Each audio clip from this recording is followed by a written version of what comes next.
Hello, everybody, and welcome back to another bonus episode of the Headspace Podcast. That's the show where we take newish albums, go through them track by track, give our thoughts and opinions, let you know what we think on each and every song.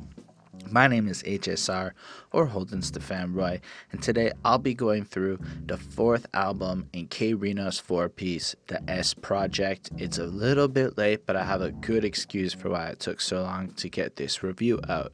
So before we jump into it, I'm going to do the intro bit. So just to let y'all know who are new here, myself, I'm not a professional. I'm just a person who started studying hip-hop, going through these album reviews, and I'm on a mission to look at the art of the album and try to just kind of bring attention and love to all the great work that goes into new music, while also looking on different videos at the classics and seeing what makes them classics, because so many people out there are of the opinion that hip-hop as a genre just doesn't produce quality music worth listening to you. But I know that most of y'all coming to this review know that K-Rino's around, so you know that that's definitely not the truth, but that's fine. That's kind of just what's going on over here. So basically that's the format. Go through it track by track and give thoughts and opinions. And for me, it's super awesome to be able to have your comments on the videos and to hear what you have to think. I've learned so much and gotten so much better simply because people took the time to share what they had to think on the review, or what they felt on the songs, or told me cool stories and whatnot. So if you do make that effort to leave me a comment, I will make that effort to respond to you, and we can have a little conversation on just, anything you want, really. So yeah, before we jump into it again, just special thanks to the patrons: Ismail Gadamsi, Chris Prado, Super Old School 1994, and Lindale Williams, and Carl J. Whoops, almost forgot all about that. Sorry. So yeah, I'm going to get into it. We're going to be talking about K-Rino's The S Project, fourth album in the four-piece. So you probably already know K-Rino went ahead and dropped 4 albums on the same day back in something like January. I basically took 2 weeks off of work, and in my first week off of work, I listened to a lot of K-Rino. That's when I did my review process, where I actually listened to the albums, and I went ahead and wrote all my notes and stuff. And then when it came to the S Project, there was one thing that was kind of deterring me from doing it right away. And that is, I rely personally as a reviewer heavily on the lyrics being out there. Not because as a reviewer I can't listen to the music and understand what the songs are about, but I find there's a lot of value in being able to scan through the lyrics while I'm doing this review and quoting K-Rino exactly, rather than taking time out of where I could be listening to the album and just kind of having to write down quotes myself. So just in an efficiency's sake, it takes less time if the lyrics are available. So this album only has the lyrics available to 2 songs. When I did my review, it was one. So that's cool. But honestly, I think it was the Real Rugged and Raw. So I saw a dude who comments on the YouTube channel. I saw he contributed to the Genius page, so I had to just give that shout out because it was fucking cool to see recognize somebody who actually went to the Genius page and did some efforts there. So that's pretty cool that Genius can share all of that. But either way, for those that don't know, Genius is a lyric site, and why I bring this up is because they have people they paid to do some lyric transcribing, and they'll cover a lot of people, but they just won't cover people, or if there's no love on the Genius page, if nobody's actually gonna, if they don't believe people care. And it was just really sad to me that K-Rino's lyrics weren't up. So in the first 3 videos, I put out the call, put out the lyrics. To see one more got added, that was cool, but well, I can't put it off anymore. There's no more lyrics. But there was something else that delayed me. So as a K-Rino fan, this is actually something I like to do, is just kind of contextualize as a fan my relationship with the artist and my understanding going into an album review. So prior to, let's say, starting the K-Rino 4-piece reviews, I had listened to Mightier Than the Sword, and I have a cousin who is obsessed with K-Rino who told me I should be doing it. I'm a fool for not reviewing K-Rino, blah, blah, blah. He's the greatest lyricist ever. The kind of stuff y'all would say in the comments, I bet. So that was fair, and I finally gave him the chance. We did Mightier Than the Sword, blew my mind, and then this 4-piece came out, blew my mind. Started reviewing the first 3, went through those projects. So yeah, if you check the channel, and I'm pretty sure they would be popping up at the beginning part, you can click and check out any of the other 4-piece reviews. In fact, I recommend doing so, just because it's why start at number 4 unless you're here and this is what you want to do, and I'm not telling you what to do. But yeah, so I've done all of that, and then after I put out I recorded 3 of them. But I was like, whatever, I'll record S piece later. It's cool. I was off. I had a whole second week lined up to kind of chill a bit. And then I put out the first one, and something interesting happened. I got a lot of love from the fans. That was a hopeful thing, but it happened, so that was cool. But somebody added me on Facebook, and Mr. Scally Scal. So I told my cousin, and my cousin hits up Scally Scal. And the next thing you know, my cousin asked if we can do an interview with Mr. K-Rino himself. Now, Scally Scal is mentioned on this very album, so you know he's legit, you know? It's not just like some random person. So that happens, and then I basically spend the rest of the week going back and forth with Scally Scal, trying to set up some logistics, lost some time trying to figure it out. And then all of a sudden, I put out the first review on Monday. I released a couple more over the course of the week, but by that Saturday, I went live and interviewed K-Rino on the internet, and it just blew my fucking mind, because he's like, I mean, for one thing, who does that? Who just like says, yeah, I'll interview you like within a week of seeing a review? I mean, we're not exactly popping. It's not exactly like the views that we get are crazy numbers or anything. Like our best video is fucking 11,000, not even 11,000 views. So just the fact that he did that, he's such a genuine person. He's so legitimate. He just, I guess, respects what we do over here that much that it just fucked me up, man. So your lady friend Bonnie and I went live and talked to him, and so I prepared a bunch of questions and he answered them all, which was dope. We had some like fan questions. So K-Rino on this thing made it sound like it could be like a part 1. Like he was interested in having a part 2. So if we do end up getting to setting that up, I'm not going to hit him up till like his next album drops or whatever, but like in like 5-6 months, next album comes out or whatever, I'm going to hit him up and maybe see if he wants to talk again. And so yeah, feel free to like leave your questions, what you would like for me to ask K-Rino. I mean, it would be cool, because it's more interesting to me to like hear what you guys want to ask him too, not just like the stuff I'm doing, because basically I'm just going to go on the internet and look at interviews and come up with shit. But like for y'all that have been there forever, who really just want to know shit, feel free to ask. I'm going to put it on a list, and then if that day comes for a part 2, we can make that happen. I'll make sure to even put all your names next to it or whatever if you want, so it can be like you're asking him. K-Rino was so dope that he said my cousin's name with the Texas accent, which was fucking hilarious a little bit, but it was just like, it was just cool to be able to have that experience. And I don't know, man, K-Rino's the most humble fucking dude. Like, he's exactly like what you would picture listening to these albums. He's exactly like that talking to him. It was so fucking weird. It was so fucking crazy. I'm still tripping a bit. Anyway, so yeah, that's my channel trailer now. So if you go to Behind That Suit, the first thing you'll see is fucking K-Rino interview if you want to check that out as well. Anyway, I guess you're here for the S Project if I haven't convinced you to click on one of those other videos. S Project's the last one on the 4-piece. It's got the simplest album cover. It kind of reminds me a bit of a playing card in the styling of it. It's got these S's that look like dollars around it. It's also just got like, it's very simple.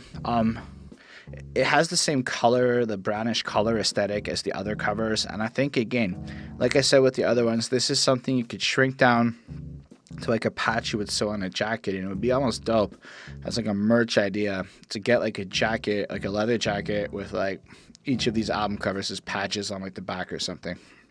I'll be honest, as a cover, it's my least favorite of the 4. I feel like it's very simple and very cool, very much what it is. And unlike the calendar or like the picture of everybody, it just feels like a little easier to forget. And I guess just the big S is glaring. It's the point of it.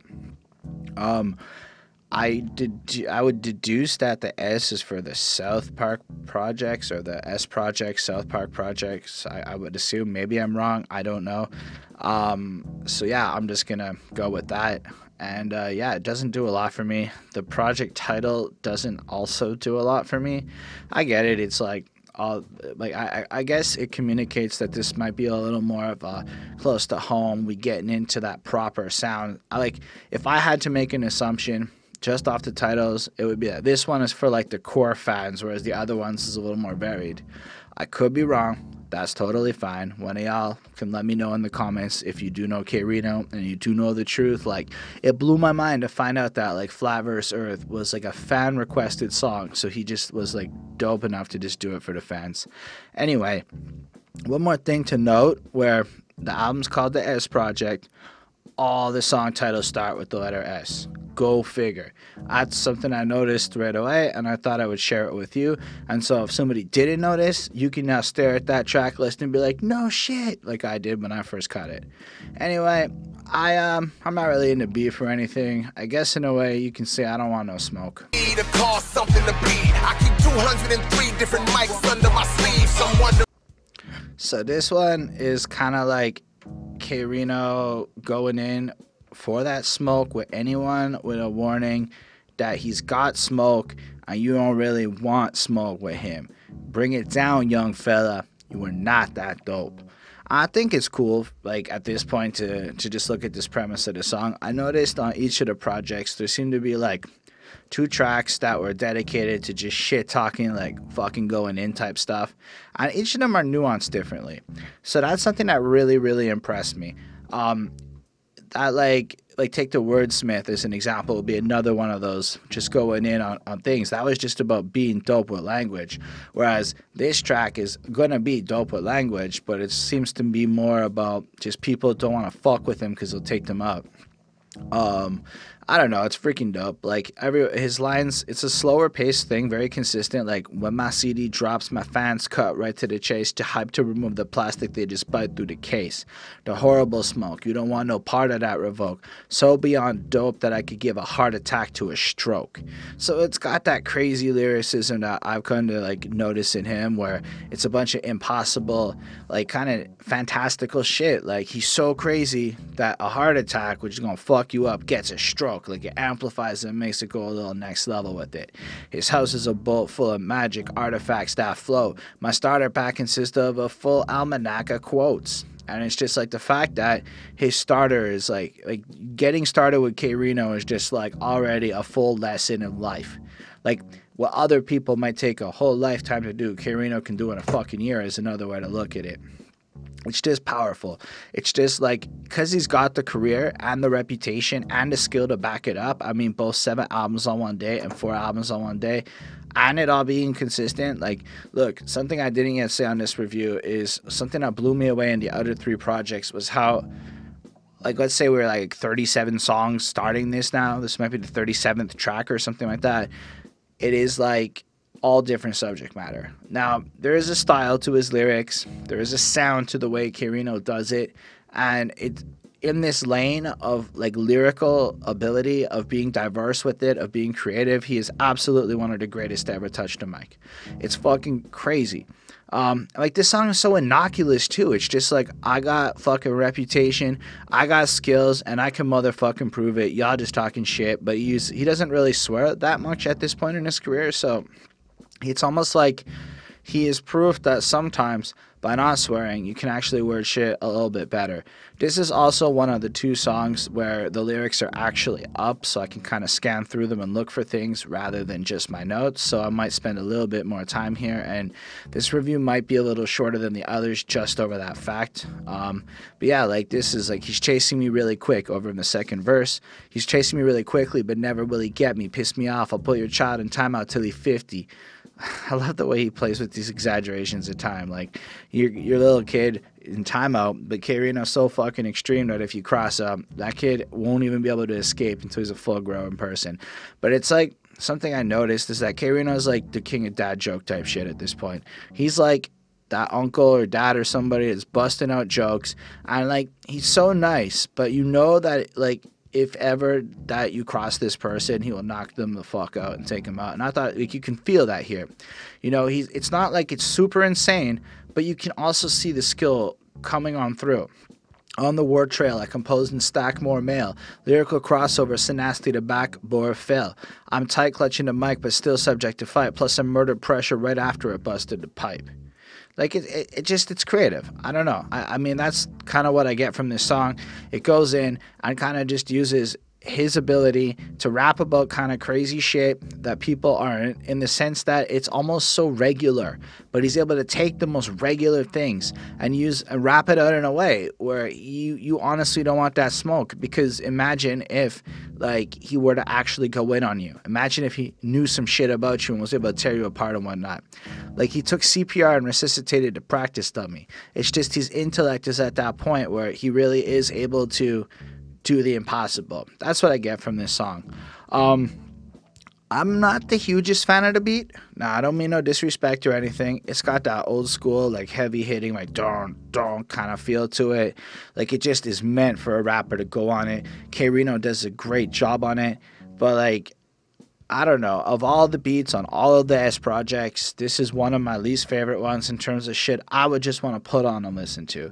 I like Lightning Language as an example is like a better, more fun experience for me to listen to, albeit the quality of what K-Rino brings to the table is absolutely the same. Even the quality of the production is absolutely the same when we're just talking about my preferences.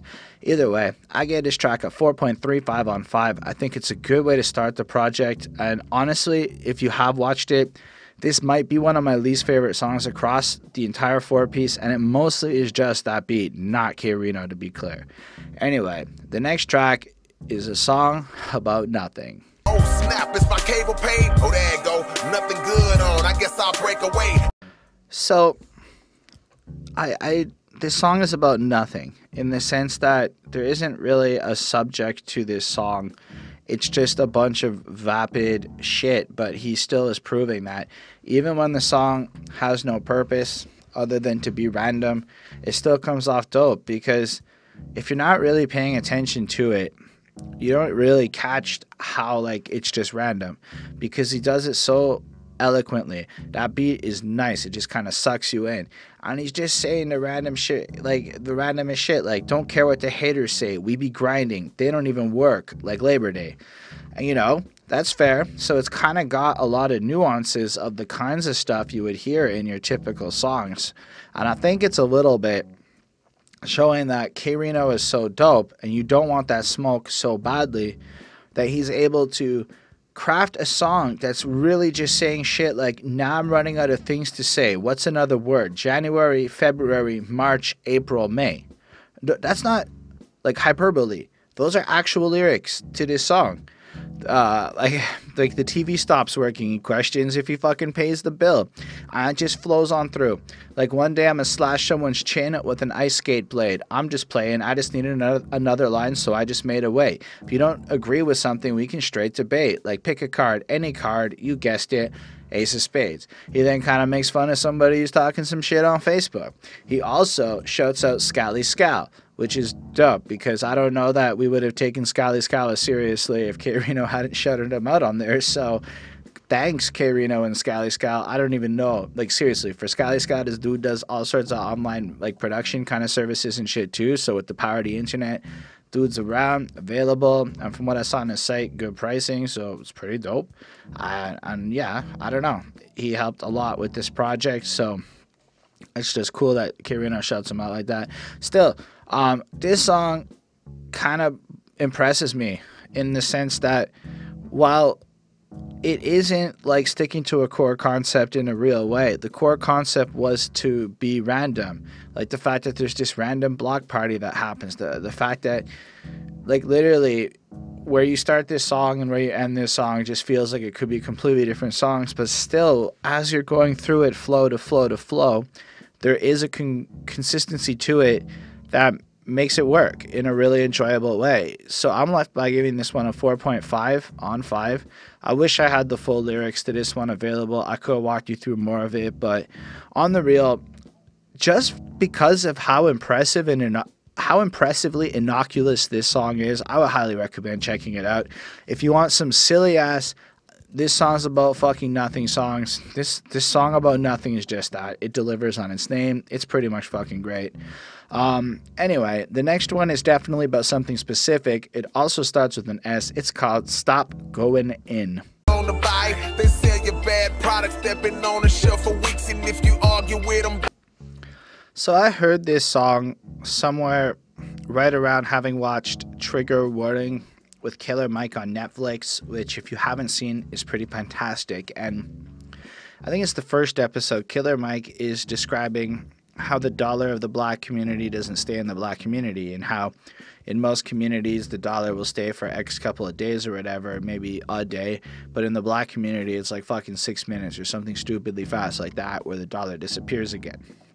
And it shows why that's relevant is because I was, I guess, thinking about it as K-Rino comes up with this song about how, like, if you go to stores where they treat you like shit, you don't have to go there. Like, I think it's if they treat you like shit inside the store, you don't need to go there no more. I know I sing badly, but, like, it's fucking, like, it just got me thinking. It's like, okay, so, like, I lived next to a debt for a while, and I got to know the store owner a little bit. But, man, when black people came in, he was kind of racist. He was a Chinese guy and whatnot. And it really got me thinking about it as I was listening to this song, that if I've witnessed that in my own life, just the attitude shift over the person being black, and I can only imagine what it's like in significantly more racist places than where I live. So it just kind of, like, has verse 1 as, like, a corner store. And, like, he kind of brings up shit where, like, you may have gone in there and spent $20,000 over the course of your life. You may have gone in there every day for 20 years. You may have gone in there, and he knows who you are, this storekeeper. He knows exactly that you're a good person in a sense. You've never done anything bad, but still, every time you come in, they're going to give you the stink eye, and they're going to make you feel like some fucking kind of criminal. And K-Rino's basically saying, like, don't take that shit. If they're gonna think you're a thief or something, say fuck that and stop going there, because ultimately you don't have to. Maybe once upon a time you did, but maybe depending on your circumstances you do. But for most of us, you know, it's not quite as bad. Like, you can find another option. You don't have to go to the convenient place that's gonna fucking extort you. Verse 2 kind of talks to some black ladies about going to Korean places and giving all of their money to them when there's shit like how they're, like, have masks on and use all sorts of chemical products, don't even bother to give you a mask when they're just there to get your money and really just treat you poorly, and you don't even know what kind of bullshit products and whatever they're using. Meanwhile, there's just black ladies trying to sell their shit, and you know what, like, you won't even go and take them seriously. Or it's like, if a black business fucks up like one time, it's like you won't give them a second chance, but you'll go to places that will actually just treat you like shit. And this isn't conducive to success in the community, because keeping the black dollar in the black community is such a fucking important thing for them. A black business, so he literally says, then criticize a black business mess up one time, you ban them for life. I mean, I don't know if that's true or not. In my community, I don't even know if it's true or not, but it is something to think about. And when you are dealing with your situation, especially if you're going to stores that treat you like shit, maybe there is value in being a little more forgiving to people who just make honest mistakes. I love all the money you paid and you won't let us put the poster in the store. So, like, K-Rino is kind of just pointing out that, like, they put all this money into your dépanneur, or that's what we call our convenience stores, and they won't even let them put up the poster for a local show. I have to admit, the guy at the store did that for me once. He let me put up a poster for a show, and the janitor, actually, from my building complex, this little old lady came to the show. So if that happened to me, I could only imagine the benefit of, like, having your poster up when you try. So it is kind of fucked up that they won't show that love. But this song is mad real. It's like, you won't get cheaper and better shit from your own community. You know, like, sorry, the best I just kind of read my notes. It was clearly wrong, or maybe it's not. He's just kind of confused as to why people would go to other races and other communities and give their money to them, knowing that, like it's bad for the whole everybody, bad for the whole situation, the whole environment that you're in, when instead, if you were a little bit more patient and tolerant with your own people, then, and this is me kind of quoting K-Rino here, you'll see your communities thrive and prosper and whatnot. And then by building up your community, I don't know if it's in this song, but you help alleviate poverty, which makes everybody's situation better, which is just what people should be moving towards. This song gives you a whole lot to think about. The beat is really good. The hook has this good, smooth feel to it. I think it's one of the best songs on this project from like my enjoyment point of view. There was a lot of tracks like this that have blown me away on the other albums. So, I mean, I'm left giving this a 5. I think it's really, really interesting, really to the point. And what I like about him is that he's really a clear teacher. He'll take a complex issue and break it down in a way where it's really easy to understand and follow what K-Rino wants you to be taking away from the song. Anyway, the next one is called Stars Without Stages. If you haven't seen mothers, they don't get to be on movie screens or magazine covers. They just go about their day. Man, this one has another good, like, pumping kind of beat, in my opinion. Really just a good feel to it. From a subject matter point of view, again, K-Rino makes it so easy for me as a reviewer because it's just like, this is about your parents and how they are stars and they don't get the love they deserve. Thank you, K-Rino, for consistently making songs that are about things. But yeah, it's just like they've never been on TV. They've been grinding for you. There's a couple of things I wrote down, but there is still the lyrics on for this other song. So I'm going to start with what I wrote down first, just lines that really fucking popped out at me. Like, can your favorite rapper stretch $10 a week? You know, like, that's some serious shit. Like, you see rappers all the time, like, blowing money and making all sorts of, like, scenes of success, but it's a lot more impressive to be broke and feed your kids, actually, if you really think about it. Like, my mom was all about specials and stretching out money, and we didn't grow up very rich where I come from. Like, I grew up pretty welfare, and we managed to get by, and I never really felt it or noticed it because my mom was dope about it, so that was really relatable. Or just shit, like, when daddy leave the house, he ain't seeing TMZ. He got the car. Where is his trophy, you know? And it's like, damn, he's got all this effort and work, but it's really just your parents kind of inherit more work by even just having you. Or just the idea of recording someone paying a light bill, make that go viral. It's like, think about just the implications of that.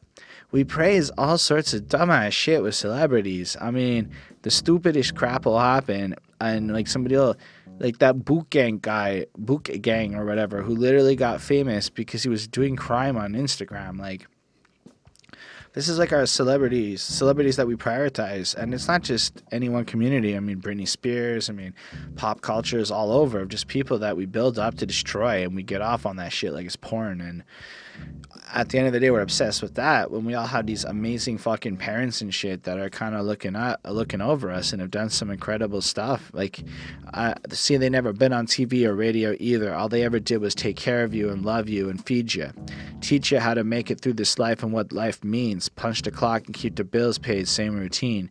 And like, I was just watching Roseanne. Now, forget about Roseanne's comments on Twitter or whatever, but like, we were watching the old Roseanne and then just the most recent one, and it's the kind of shit that like is explored there. Is these two working class people who grind throughout their fucking life just to keep the bills on and shit and go through hard times, and kind of reflect a large segment of people out there. And so there's a lot of people out there who work hard and never get the love they deserve or never get the appreciation, especially from their kids. So when you get to that like hook and shit, the real star is your parents, not a singer or rapper, not a sports athletes, politicians, or actor. It ain't about having lit social media pages, because real superstars don't perform on stages. Woof, it just goes. And it just goes on, and like the song really makes you stop and consider the people that you look up to and that you praise, and you just end up going, you know what, he's right. Like, my parents are fucking, for everything that I might not like about my parents or the situation I had growing up, K-Rino's right. Like, they really grinded and really put some shit together, and they'll probably never get the credit or love they deserve. And let's say my life does pop, it only ever pops because of them. So thanks, parents, if you happen to watch this. I don't actually know if my dad does. I think my mom like shares them on Facebook, but I don't really think my mom gives a fuck about watching me talk about rap albums for an hour. That's fair.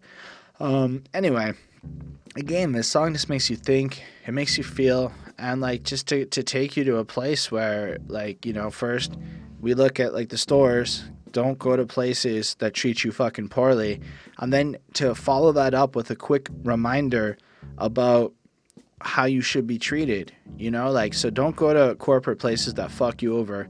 Think about your parents and how they treated you and what they do. And that's almost like go to places that give you that kind of respect in a sense. Like, I think it's like a subtle connection that K-Rino did. He does a lot of these little couplings where he'll do one song and then the song right after it almost responds to it, which is really cool to me. I give it a 4.5 on 5. I really think it's cool and you should check it out.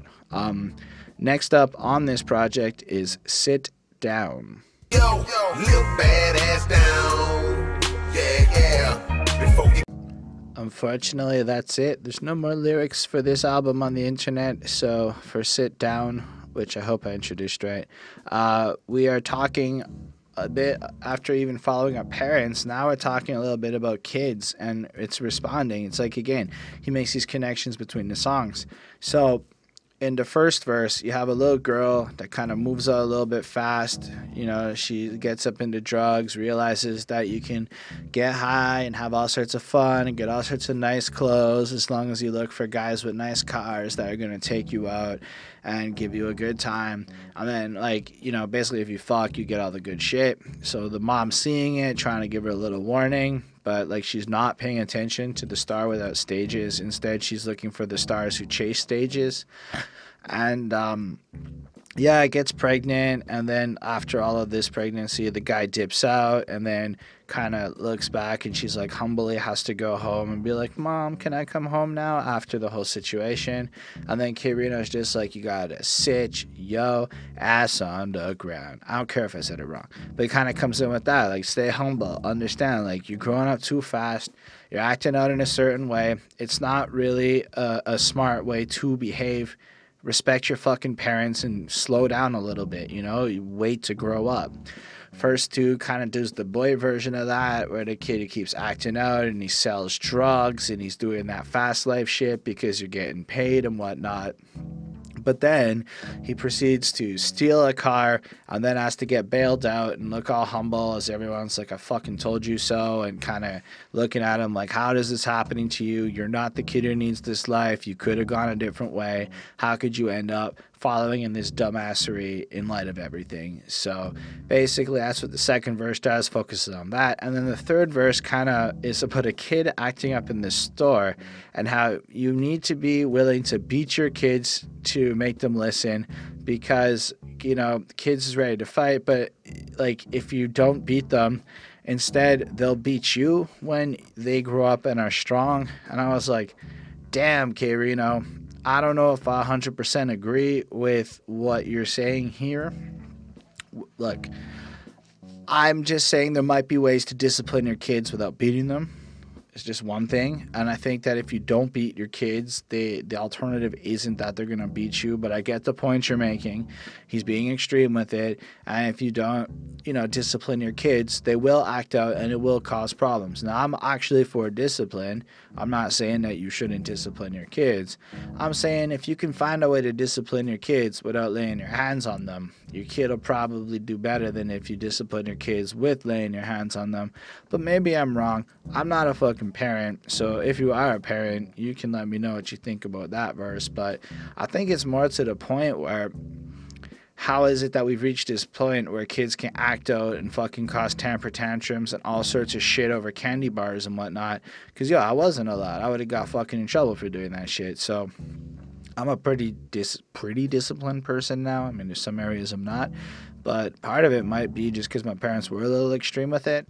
I don't know. That beat is kind of like dan dan dan bam bam bam, and it's got like this heavy sound to it that I'm not 100% feeling. I like the way K-Rino hits the beat. I like the overall feel of the song, but as far as like the style of music, I'm giving this one again a 4.35. Like, it's really good, but there's something about the beat that makes me not want to listen to it quite as much as everything else. Now you got to understand, compared to like everybody else on earth, this might be ranking really high, but when you've got like 47, 48 songs to pick from, well, a couple of them are gonna be on the lower end while everything else is on the higher end. That's just how it works. The song is good, don't get me wrong. The subject matter is equally as interesting. It really just comes down to some of the beats just don't tickle me right. I don't know. Anyway, so now that we've talked about some parenting, the next song can be linked back to this subject as we discuss signing with Satan. Never meant meant to explain. Ignore those before you who went through the same. Show to the slave. So the last one was telling kids to slow down, live their lives, respect authorities, do shit properly. And then if you look at it from a rap youngin point of view, signing to a label would be not listening to good sound advice. So having a song comparing record labels to Satan and making a song about the foolhardiness of signing to a label, immediately after the one about kids sitting the fuck down, I guess that connection again is not lost on me, and I think it's really cool. It starts off pretty strong. I quoted a bunch of this first verse. You came into the game with intentions of fame. They gave you some paperwork they never meant to explain. Ignored those before you who went through the same. Showed you the slave sheet and then you penned in your name. With no representation, you got no protection, no voice of translation to stop the deception. But that was the motive the moment they wrote it. Knowing the cars and jewelry is all that you notice. At first, he was banging an underground famous, but due to the arrangement, your art starts changing, etc., etc. You become a slave.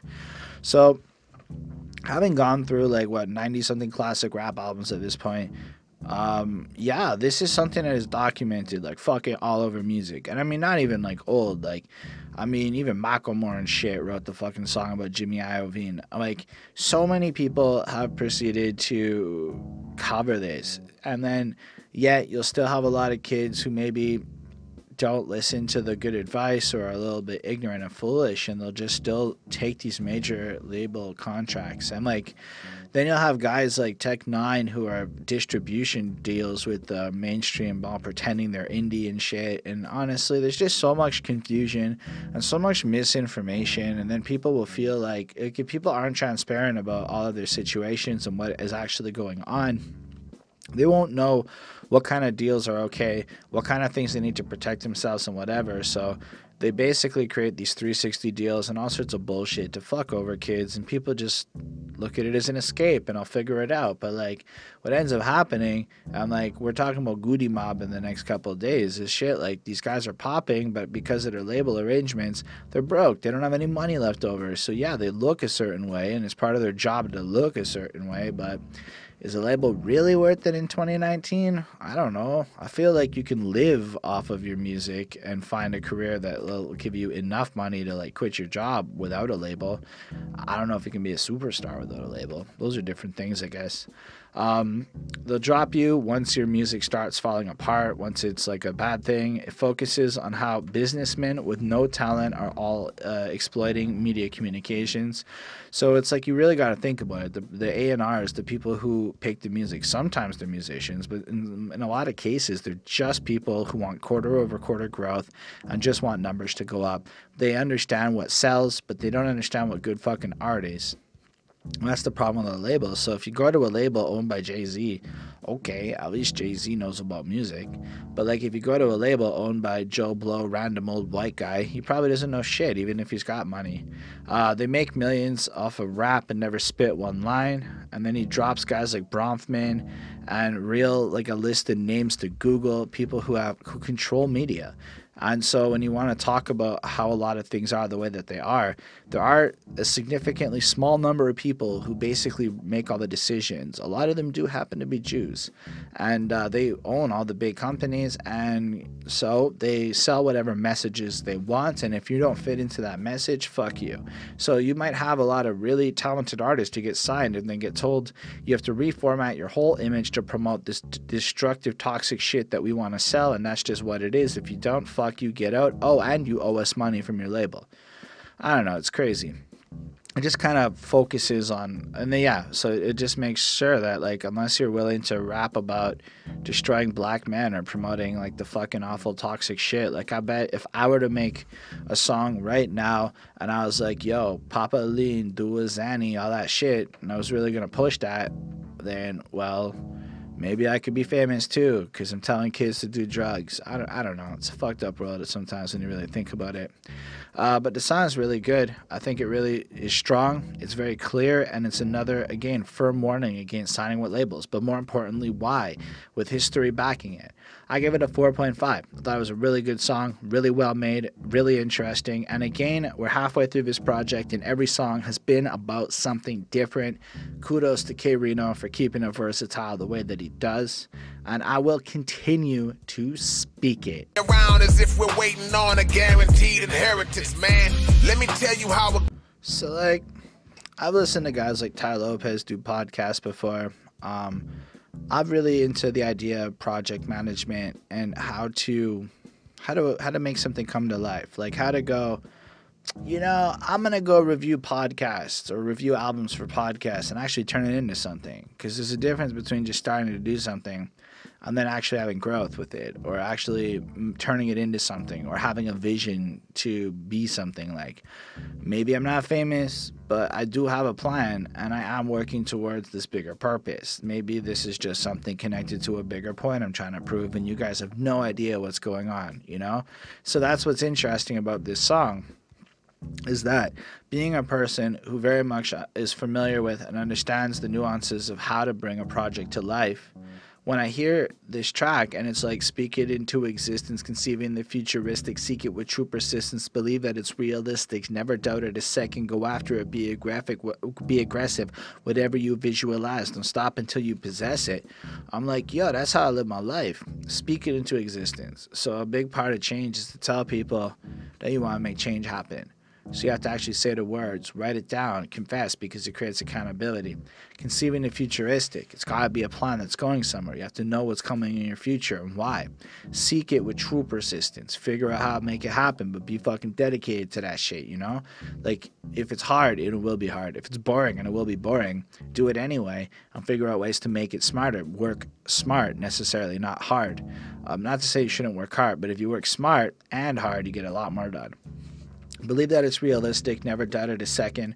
Like, I believe with all my heart that it's worth it for me to be reviewing these albums, and that one day it's going to turn into some shit. It took 2 years and 3 months to get a co-sign like K-Rino, but that shit happened. So I guess anything's possible, Go after it, be aggressive, whatever you visualize, don't stop it until you possess it.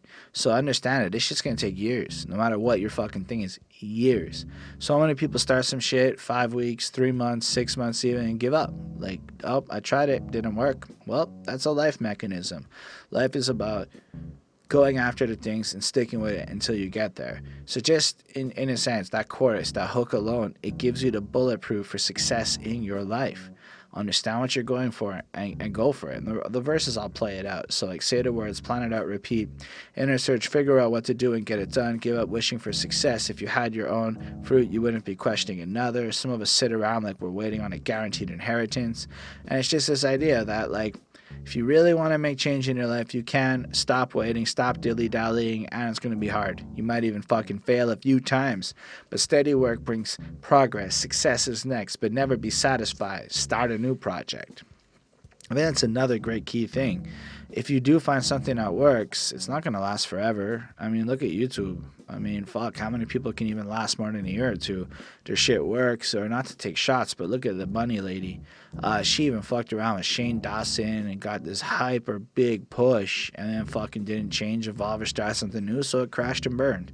Shane Dawson, he benefited greatly from that interaction. He looked altruistic and wonderful. I don't know. Side tangent, Shane Dawson's not as lovely as people think he is, but he is fucking entertaining. I like how this song spits it real, and it's like how he recognizes that maybe a lot of people aren't willing to go as deep into the knowledge as he is, so he's taking the summation of everything he's learned. And man, I've read like 6-7 books recently that kind of all say the same kind of shit. I've heard many people talk that all kind of say the same type of shit. He's giving you the knowledge that the corporate executives don't want you to know. So man, you can do it by listening to this song and applying it.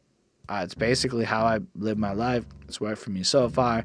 And why? Because it's universal fucking wisdom. Unfortunately, it just sucks to go through the journey, and every grind is a grind because it's not fun.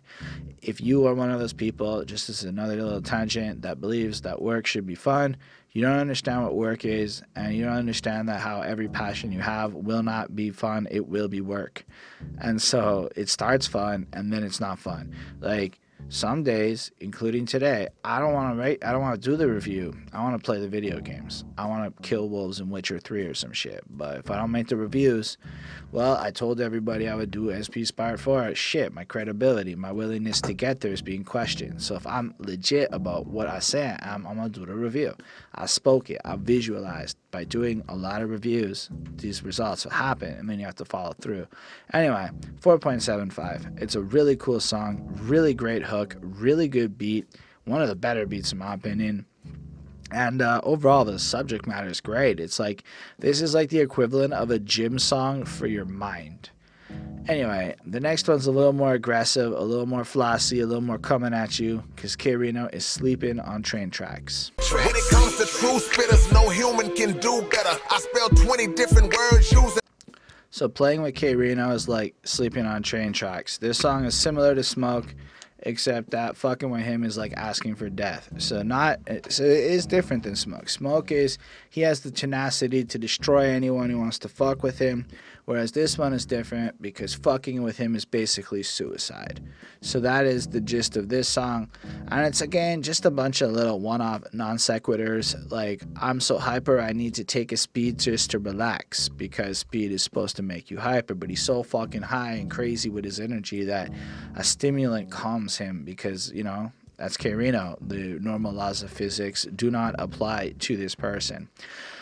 Sometimes the beat stops because it's trying to listen to what I'm spitting, and then you hear like the beat stop as he's doing this and it goes silent, and that was fucking cool. I was like, yeah, that's the type of shit that stands out to me. It's fun. It really just makes you as a listener go, K-Rino's really put that little bit extra effort into it. He's able to maintain the water in a rice strainer. My specialty is treachery. They charge me with 70 felonies for 70's deadly heavenly melodies. Hell will freeze over before I fail to please. Settle discrepancy so evil you'd think Thelma and Louise was helping me. I like that part because he just killed that rhyme scheme in the sense of the 70 felony 70. You know, he just did it really well. It was really enjoyable, and again, he's just fucking wicked. He's just powerful with it, and like lyrically, he's gonna destroy you, and you don't want to mess with him. Plus, when I dropped "They're Feeling Me," like stop and frisk, I thought that was fucking cool because cops will fucking frisk you up when they stop you, but when he drops a project, it's just fucking that good. He battles with himself and realizes it's too much for everybody out there, so he's got to quit. It's almost like Superman fighting himself. He might destroy the world. And I'm like, all things considered, this is definitely one of the better ego tracks, we'll call them, the ones where you just spit fire like that. The beat is great. It's just cool. It just feels like he's coming at you, ready to fight. It's got like that energy to it, and he absolutely delivers. I wish I had the lyrics in front of me, so again, I could give you more of him, but it is what it is. Maybe on his next project, we can all coordinate and get his lyrics up mad quick for all the reviewers out there, and maybe hopefully more reviewers do it.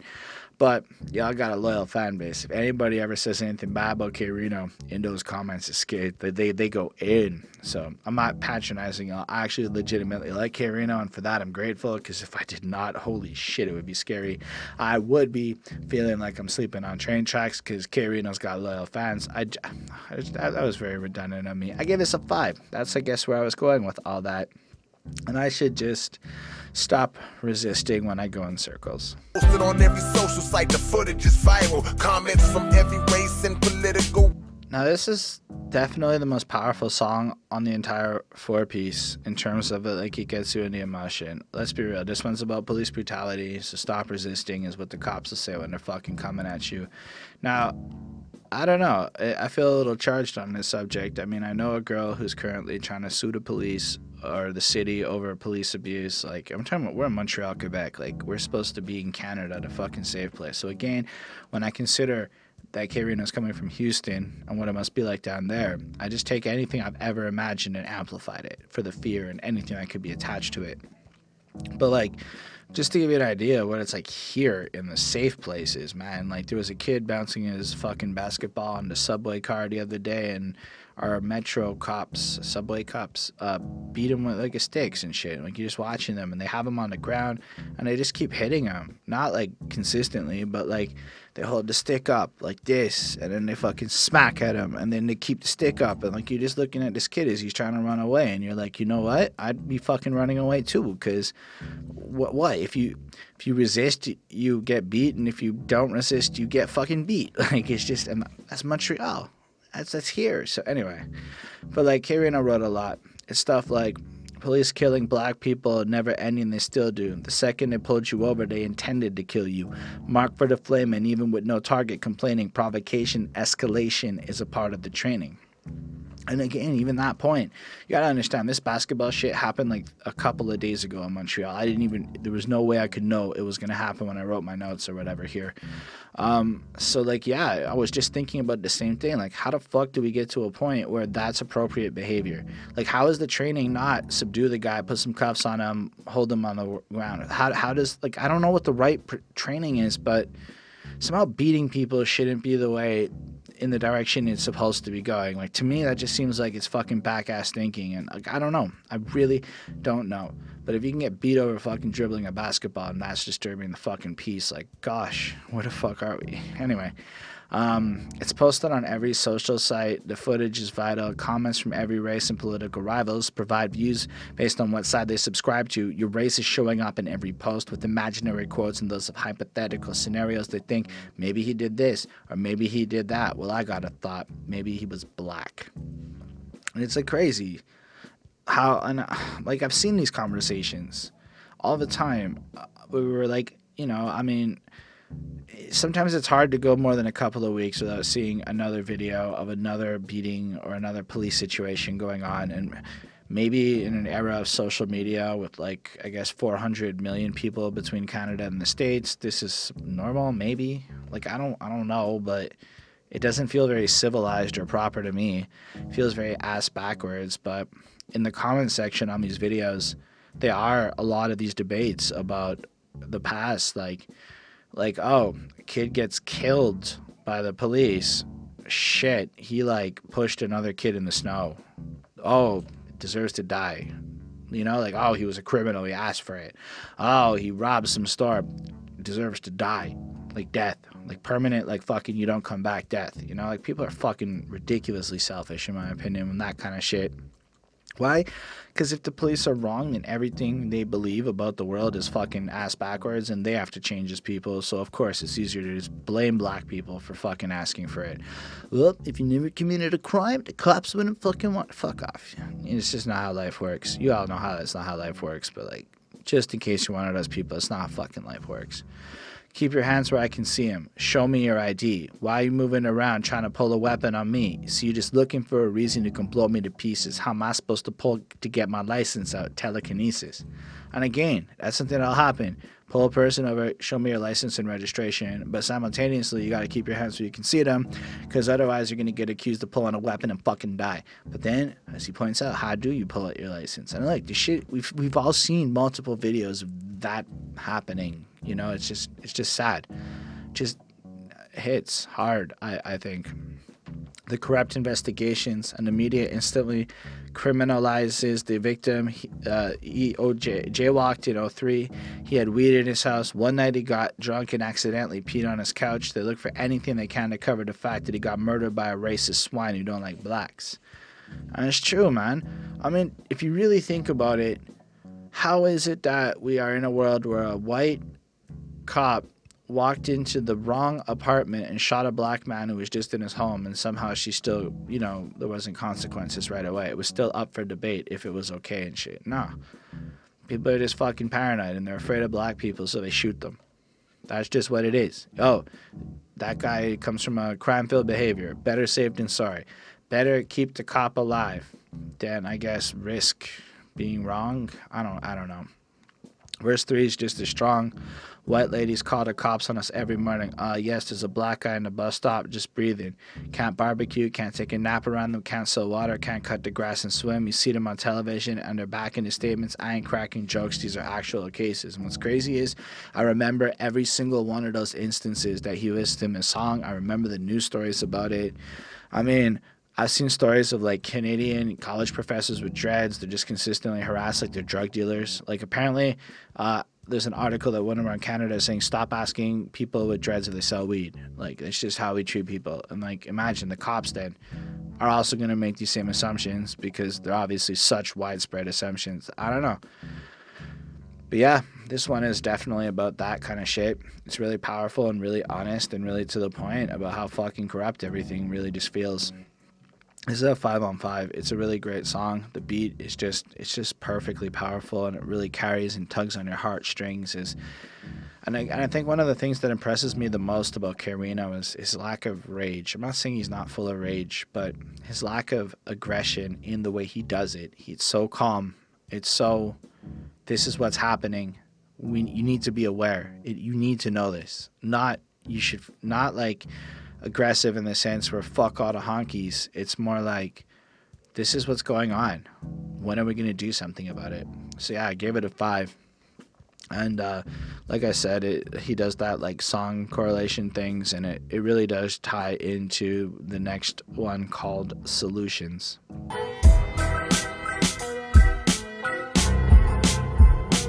I guess the Cole's Notes version of this song is where everyone knows what the problems are, and we're very quick to point out all the problems that are out there. But at the end of the day, what are the solutions to these problems? When are we going to shift our thinking to looking for answers to the questions? And I guess my biggest criticism of the 90s, just as the music of the 90s, has always been that they were so good at pointing out the problems, but there was never a solution. It's like, life is shit, and then the song ends. It's not like life is shit and here's a solution. So I believe education brings us all to enlightenment, and that maybe there are ways to deal with these problems personally, and maybe it's just selfish, or maybe I'm just an ignorant ass white person. But like, I like to think that if it's hopeless, people won't change because they just think it's hopeless. Like, if you're going to talk about how the planet is done in 10 years and there's nothing we can do to change it, well, then why the fuck would anybody change their habits? Well, fuck it. We'll all die in 10 years and may as well enjoy it. That's the mentality of people today. So if we're not talking about how we can fix shit, then we're just complaining and we're just making noise. And this is, I think, by design thing where they want us all making noise so that we fucking hate each other. So I like the fact that K-Rino made a song about solutions here. Like, I like how he says shit like, Ritalin got your 5-year-old chopped and screwed. Because if I'm not mistaken, chopped and screwed is when they slow down your shit and it's like all blah, blah, blah sounding. And I guess that's what Ritalin does. I don't know. I never really did Ritalin, but a lot of kids got prescribed it right after I was the right age to be prescribed that shit. I hear you talking about racial injustice, but we're not too many years from the back of the buses. The cops still killing, we still talking, screaming no justice, no peace, we still marching. I see community meetings at town halls, but ain't nobody there but grandma and grandpas. You steady talking about gun reform, but it still seems like everyone is armed. The educational system is broken, the weed is synthetic, but we still smoking. And this is kind of him just breaking down different things, education, fucked up drug situations. And I mean, yeah, and even if I think about marijuana, I mean, the shit we smoke today is significantly more artificially improved than, say, anything in our past. I mean, what our parents would have been smoking, we don't really know what the long-term effects are going to be. I mean, in Quebec even, what's really crazy is they want to ban public smoking, but they give everyone permission to eat it, and then you're going to have a bunch of fucking zombies walking around on brownies, fucking walking into cars and shit because it hits you so much stronger. People tripping out, but no, you can't smoke it. I don't know. Fucking ignorance is crazy. Verse 2 focuses on violence in the hood and just how fucked up that situation really is. Verse 3 kind of focuses in on the solution, which is education, learn history and knowledge. You can't be too vain to teach it. And something I've noticed is really smart people, especially the ones who've gone through like a decade at university, got their PhDs and shit, they hoard knowledge like they're fucking wealthy ass rich people. So like, basically, any grievance you would have with the 1% of wealth, of money, the corruption you see there, I believe it's the same thing in like the 1% of knowledge. If you're into supreme mathematics, it's the same kind of shit. The 5% there versus the 10%, and this would be like the 5% of knowledge who wants to share, but the 10% of knowledge, not wealth, but knowledge, who wants to keep everybody in the dark, mixed with wealth. I don't know. I'm still learning about all these number shit, but still, people don't want to share it. They want to hoard it and make sure that you remain ignorant. We should build up our communities and build our own businesses. When jobs go up, crime goes down, and the poverty will die. Build up our own cops and schools. Study agriculture and not eat the poisonous bullshit in the food. And when you look at food science, when you look at all these different industries, you'll see how much your government has lied to you and how appealing building up your own kind of community focused on truth really actually is. He presents realistic solutions, and I appreciate that about K-Rino. It's not just pointing out the problems. So in light of how fucked up everything is, we need more people willing to do that. And yeah, it's dope. The song is good. It has a more positive feel to it in light of how complicated the subject matter is. And I think give it a 4.5 on 5. It's a really fun one to listen to. And yeah, it beats proper. It does what it's supposed to do for this kind of feel of the song. And yeah, nothing else to say about that really. One more actual song to discuss on this 4-piece adventure, and that is the South Park original. So this one is kind of like, feels like he's thinking back to growing up in South Park and just kind of how OG he really is, you know? Stuff like, it's got this gritty beat, this really old school grimy feel to it, and you just feel like he's thinking back to a grittier period of life. He's got lines like, wish we had a graffiti wall with the names of every fallen soldier. I seen every legend start rapping. And I guess it's just kind of has him pensive at watching Houston's scene evolve, watching hip-hop grow. I mean, K-Rino's been at it since the fucking 80s. So he really has been there since the inception of fucking hip-hop. I'm a South Park original, geographically intrinsical, deadly as Demerol, contemptuous lyrical, Timberwolf born in the darkness, then reigned amongst the heartless, started this journey in the Esperanza projects, and even as a young cat you knew you had to be cautious, and after a while you learned how to stomach the rawness. And, you know, shit that you can't see will get you. And, like, it's fucked up, man. It's just, like, he's painting this picture of how he really does come from that awful environment. He really comes from this place. So when you think about his solutions in the last song, when you think about the things he's documented, we're talking about a guy who comes from really the worst of it and has gone through all of this, found success, gone on a journey that has him being able to walk through the streets in the hood. And because he never left him, he never abandoned these people. He earned that credibility, and he kept it proper and decent with it all. I don't know. I guess this is the point of this song's purpose, is to just be like, I'm authentic fucking South Park. I'm as South Park as it gets. I am the OG of South Park. And I guess as far as careers go, that's pretty fair to state. I don't have any reason to dispute you, Mr. K-Rino. I'm not the biggest fan of the sound of this one. I feel like it really... I understand the purpose of it, but it wasn't my favorite. I gave it a 4.25. It was cool. I believe he shouts out Scally Scal on this one again, which is dope. I can't stop. I will forever appreciate Scally Scal as a person. But yeah, it wasn't my favorite song, but I could see how, on the other hand, a lot of other people might feel that this is their favorite song or one of their hypest ones. So it's really a preference thing. The last one on this whole project is the Soutro. H-Town, all over the planet, all of the love that I... So this is the credits. It's just the shout out track. It's got a smooth beat coming in. It's kind of nice. I like how he starts off with God, then the Honorable Elijah Muhammad, Minister Farrakhan, and the various spiritual leaders in his life. So he puts God in the spiritual side of his life first, then his squad and his fans, etc. He does not shout out Canada. I know you said it. I know you mentioned you still had love for us, but maybe next time you remember Montreal in your list of shout outs is all I'm trying to say. Just maybe. It would be dope. Definitely shout out Stephan on your next album. That would be fucking dope too. I don't know. It's what it is. He shouts out the haters. They give him the inspiration to keep going. It is your typical shout out outro thing. He mentions Scally Scal and gives him a lot of love for the work he put in and pointed out that the engineer's job's harder than the rappers. I feel the same way. it is what it is. Then some guy comes in, sounds a bit like K-Rino, and he's like, oh, you're the guy who put out 7 albums in one day? I'll put out 15 albums in one day, and I'll write them all in the same night, and, you know, that kind of stuff. And it was like a fun way to end the album. You just know that something else is coming, and I know because I asked him and he said something else is coming this year, that we're at least getting one more project from K-Rino this year. And then he said, I don't know, but you know me, something else might come. He did just do the 4-piece. He does have at least one more coming, so who knows how many more times we'll talk about K-Rino this year. We don't know. Still, it is what it is. It's just a little outro project. I gave it a 4. It's not that it's bad, it's that I'm not really a huge fan of credits like that. It's just my preference. I don't think I've ever given a credits track a high grade. It's just kind of what it is. Well, that brings us to the end of the 4-piece. It brings us to the end of K-Rino's The S Project review. This album got for me a 4.5 on 5.